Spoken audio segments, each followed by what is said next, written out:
ഹാർട്ടിന് വരുന്ന ഒരു പ്രത്യേക അസുഖമുണ്ട്. നമ്മളൊരു റബ്ബർ ബോൾ അമർത്തി പിടിക്കുകയാണെങ്കിൽ അത് കുഴിഞ്ഞു പോകും, വിടുകയാണെങ്കിൽ അത് വീണ്ടും പഴയ അവസ്ഥയിലേക്ക് തിരിച്ചു വരും. നോർമൽ ഹൃദയം ഇതുപോലെയാണ്. ഓരോ മിടിപ്പിന്റെ സമയത്തും അത് ചുമ്മുന്നുണ്ട്, പിന്നീട് ഇലാസ്റ്റികത കാരണം അത് പഴയ ഷേപ്പിലേക്ക് തിരിച്ചു വരുന്നുണ്ട്. എന്നാൽ ചില ആളുകൾക്ക് ഹൃദയത്തിന്റെ ഈ ഇലാസ്റ്റികത അപകടകരമായ രീതിയിൽ നഷ്ടപ്പെടുന്ന ഒരു അവസ്ഥയുണ്ട്. ഇതിന്റെ പേരാണ് ഡയാസ്റ്റോളിക് ഡിസ്ഫങ്ഷൻ. പല ആളുകൾക്കും കിതപ്പ് അനുഭവപ്പെടാറുണ്ട്. മുമ്പ് ചെയ്തിരുന്ന ജോലികൾ ഇപ്പൊ ചെയ്യാൻ പറ്റാത്തൊരവസ്ഥ, പെട്ടെന്ന് ക്ഷീണം വരിക, തളർച്ച തോന്നുക. എന്നാൽ ECG എടുത്താൽ നോർമലായിരിക്കും, ട്രെഡ്മിൽ ടെസ്റ്റ് നോർമലായിരിക്കും, ഹാർട്ടിന്റെ പമ്പിംഗ് ശക്തി നോർമലായിരിക്കും. ഈ ലക്ഷണങ്ങളുടെയൊക്കെ യഥാർത്ഥ മൂലകാരണം ഡയാസ്റ്റോളിക് ഡിസ്ഫങ്ഷൻ ആണ്. ഈ ഒരു അവസ്ഥ നമ്മൾ വിചാരിക്കുന്ന പോലെ അത്ര സിമ്പിൾ അല്ല. പഠനങ്ങൾ കാണിക്കുന്നത് വളരെ കൂടിയ രീതിയിൽ ഹാർട്ട് സ്റ്റിഫായ വ്യക്തികളെ സംബന്ധിച്ചിടത്തോളം പല ആളുകളുടെയും ആയുസ് 5 വർഷത്തിനകത്ത് 50% കുറയുന്നുള്ളതാണ്. എന്ന് വെച്ചാൽ ക്യാൻസർ ഉള്ള ഒരു വ്യക്തിയെക്കാളും അപകടകരമാണ് ഡയാസ്റ്റോളിക് ഡിസ്ഫങ്ഷൻ ചിലർക്കെങ്കിലും. ഇത്രയും അപകടമുള്ളതായിട്ടും നിങ്ങളിൽ പലരും ഇതിനെക്കുറിച്ച് ഇതുവരെ കേട്ടിട്ട് പോലും ഉണ്ടാവില്ല എന്നുള്ളതാണ് സത്യം. ഈ അവസ്ഥ വരുന്നത് എങ്ങനെ തടയാമെന്നുള്ളത് നമുക്ക് നോക്കാം. ഒന്നാമതായിട്ട് ഇതിന്റെ പ്രധാന കാരണം കാർഡിയാക് ഫൈബ്രോസിസ് ആണ്. ഹൃദയം വളരെ ശക്തമായ രീതിയിൽ പമ്പ് ചെയ്യുന്ന അവസ്ഥയുള്ളവർക്ക് ഹൃദയത്തിന്റെ മാംസപേശികൾ കട്ടി കൂടുന്ന ഹൈപ്പർ ട്രോഫി എന്ന് പറയുന്ന ഒരു അവസ്ഥ ഉണ്ടാവും. അതിന്റെ കൂടെ ഹൃദയ മാംസപേശികൾ പതുക്കെ നശിച്ചു പോവാണ്. ഈ നശിച്ചു പോകുന്ന മാംസപേശികളിൽ ഫൈബ്രോട്ടിക് ടിഷ്യൂ എന്ന് പറയുന്ന കറകൾ അടിഞ്ഞു കൂടുകയാണ്. പിന്നീട് ആ ഭാഗത്ത് പ്രോപ്പർ ആയിട്ടുള്ള ഒരു ഹൃദയമിടിപ്പ് നടക്കില്ല. ഹാർട്ടിന് അവിടെ റിലാക്സ് ചെയ്യാൻ പറ്റുന്നില്ല. രണ്ടാമതായിട്ട് BP കൂടുതലുള്ള വ്യക്തികൾക്കാണ് ഡയാസ്റ്റോളിക് ഡിസ്ഫങ്ഷൻ ഏറ്റവും കൂടുതൽ ബാധിക്കുക. രക്തധമനികളുടെ പ്രഷർ കൂടുന്ന കാരണം ഹാർട്ടിന്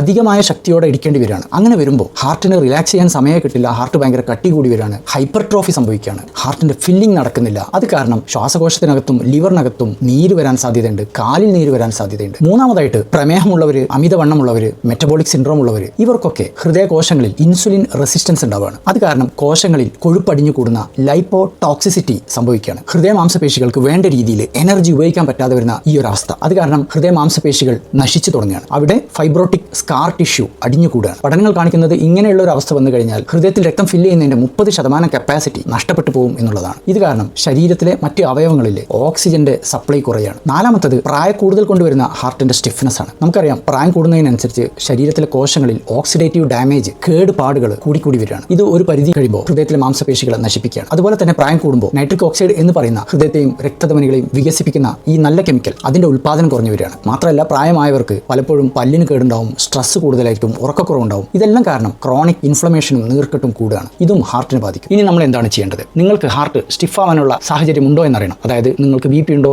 ഷുഗർ ഉണ്ടോ, അമിതവണ്ണമുണ്ടോ, പ്രായം കൂടി വരുന്നുണ്ടോ? അങ്ങനെ ഉണ്ടെങ്കിൽ തീർച്ചയായിട്ടും ഒരു കാർഡിയോളജിസ്റ്റിനെ കൊണ്ട് ഹാർട്ട് സ്റ്റിഫ് ആണോ എന്നുള്ളത് ചെക്ക് ചെയ്യിക്കണം. രണ്ടാമതായിട്ട് ഹാർട്ട് സ്റ്റിഫ് ആണോ എന്നറിയാനുള്ള ഏറ്റവും സിമ്പിൾ ആയിട്ടുള്ള ടെസ്റ്റ് എക്കോ കാർഡിയോഗ്രാം ടെസ്റ്റ് ആണ്. മൂന്നാമതായിട്ട് BP ഉള്ള ഒരു വ്യക്തിയാണ് നിങ്ങളെങ്കിൽ അത് വളരെ സ്ട്രിക്റ്റ് ആയിട്ട് കൺട്രോൾ ചെയ്യണം. 120/80 എന്നുള്ള അളവിൽ താഴെ എത്തിക്കാൻ വേണ്ടിയിട്ട് ശ്രമിക്കണം. ഉപ്പ് കുറക്കണം, പൊട്ടാഷ്യം കൂട്ടണം, നല്ല രീതിയിൽ ഉറങ്ങണം, സ്ട്രെസ് കുറക്കണം. മൂന്നാമതായിട്ട് നിങ്ങൾക്ക് പ്രമേഹമുണ്ടെങ്കിൽ ഷുഗറിന്റെ അളവ് വളരെ കൺട്രോളിലാക്കിയിട്ട് HbA1c 6.5 താഴെ ആക്കിയിട്ട് നിങ്ങൾ നിലനിർത്തണം. അമിതവണ്ണം കുറക്കണം. അഞ്ചാമതായിട്ട് എക്സർസൈസ് റെഗുലർ ആയിട്ട് ചെയ്യുക. ആഴ്ചയിൽ 150 മിനിറ്റ് നിർബന്ധമായിട്ടും എക്സർസൈസ് ചെയ്യുക.